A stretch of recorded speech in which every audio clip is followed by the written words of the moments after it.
Chakma circle প্রধান barrister রাজা Debashis Roy. Barrister রাজা দেবাশিস রায়। ধন্যবাদ জেলুর ভাই, মাননীয় উপদেষ্টা, শ্রদ্ধেয় সম্মানিত সুধীজন।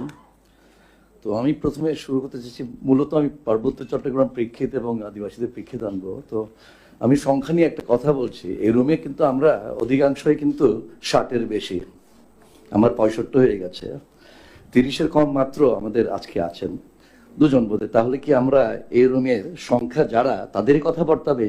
তাহলে বাংলাদেশ রাষ্ট্র যখন সংবিধান লিখতে যাবে, এবং হাবিবুর রহমান সাহেব একমত, আগে কনস্টিটিউয়েন্ট অ্যাসেম্বলি তারপরে সংসদ। বলছি কেন, তাই যদি হয়ে থাকে তাহলে আমরা যারা আদিবাসী বলছি বা অন্যান্য যে জনগোষ্ঠী আছে তাদের সংখ্যা কত, তাদেরকে ভুলে যাব?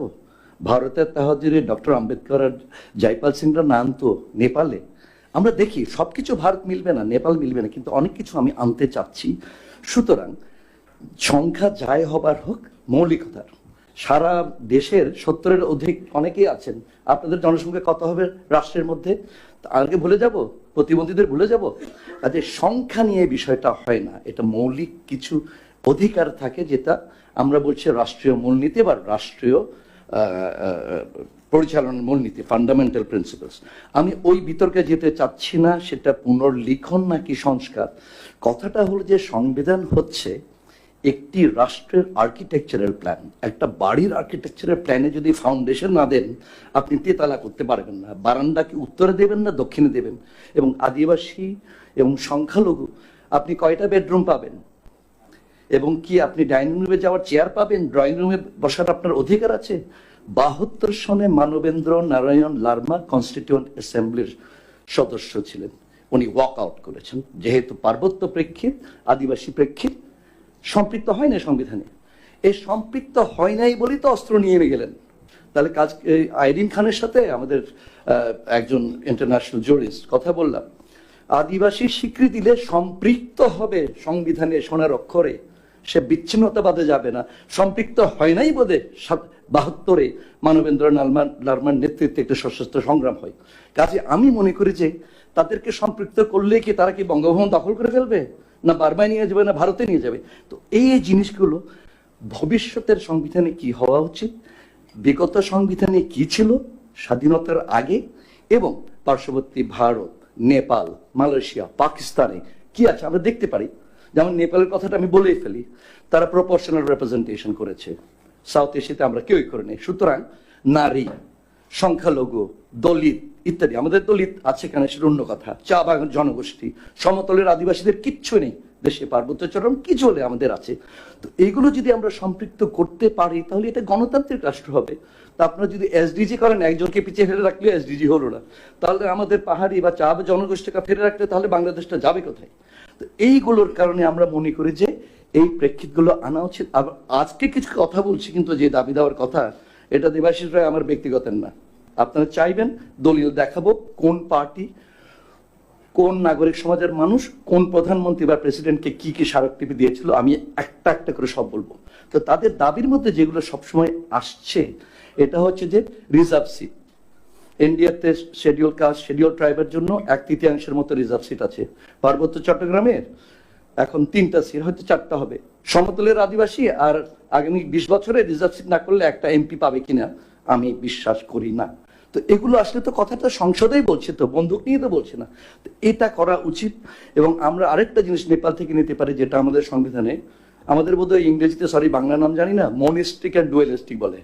ইন্টারন্যাশনাল ট্রিটি ল বাংলাদেশে সরাসরি আদালত কর্তৃক এটা বাস্তবায়ন যোগ্য না, কিন্তু পক্ষান্তরে নেপালে তার স্ট্যাটাসটা অনেক হাই, ইউএসএতে এটা অ্যাট পাওয়ার উইথ কনস্টিটিউশন ল। তো আমরা সেটা করতে হবে বলছি না, কিন্তু এখন বাংলাদেশ সরকার যে যতগুলো মানবাধিকার চুক্তি এগুলো অনুস্বাক্ষর বা অনুমোদন করেছে, সেগুলো রিপোর্টই দেয় না ঠিক সময়।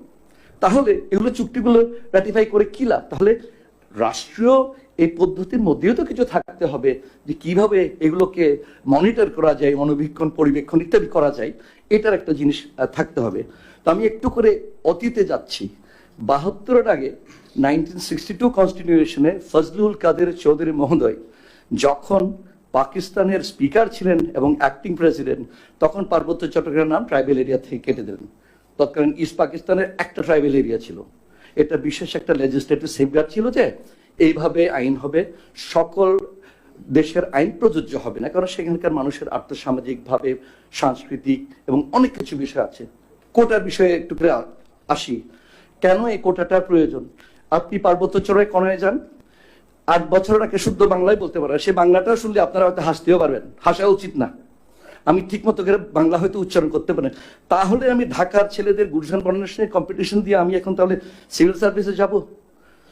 নেপাল আর ইন্ডিয়াতে দেখেন কত পার্সেন্টেজ আছে, 5% থেকে আমরা কৃতজ্ঞ, আমাদের ছাত্র ভাইয়েরা যুবকেরা যে আন্দোলন করেছেন অন্তত 1% ফেরত দিয়েছে, 0% নিয়ে গেছিল বিগত সরকার।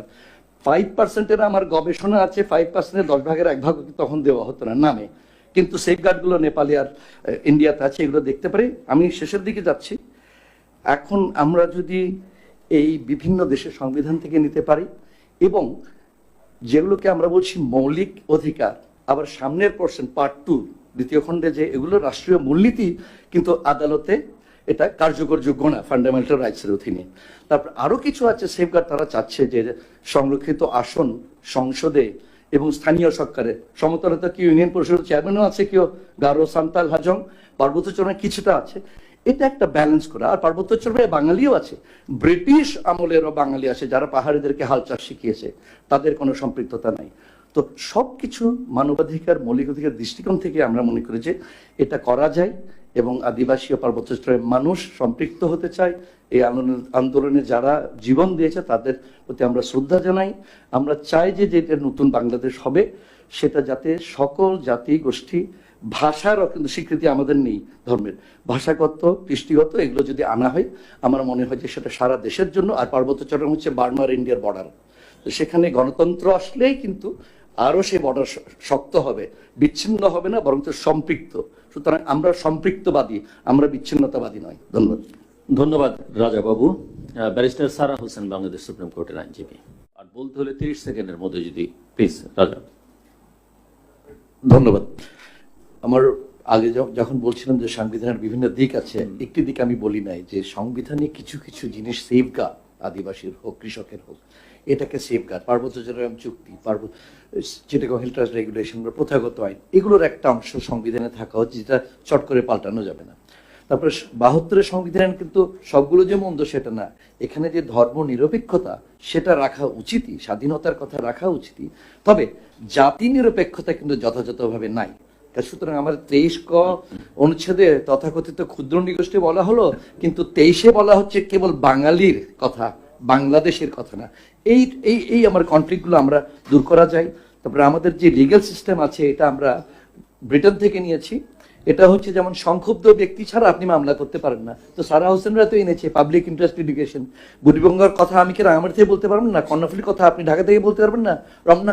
তারপরে সামষ্টিক সম্পত্তি নাই, যৌথ সম্পত্তি আছে, কোঅপারেটিভ আছে, কালেকটিভ রাইটস নাই। রমনা পার্ক সবার, এটা তো শুধু ঢাকার মানুষের না।